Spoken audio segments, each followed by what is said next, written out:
বিসমিল্লাহির রহমানির রহিম।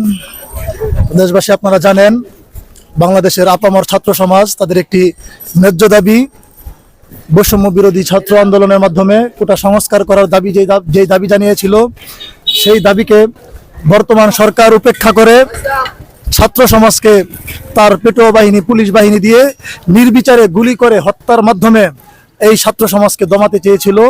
তারা ব্যর্থ হয়েছে এবং কি বর্তমান ছাত্র সমাজ পরবর্তীতে 9 দফা দাবি জানিয়েছিল, সেই 9 দফাকেও তারা উপেক্ষা করে নির্বিচারে কুমিল্লা, আমার রংপুর, বিভিন্ন জায়গায় আবার গুলি চালিয়েছে। সিলেট, চট্টগ্রাম সহ বিভিন্ন জায়গায় আমার ভাইদেরকে, আমার ছাত্র সমাজকে তারা শহীদ করেছে।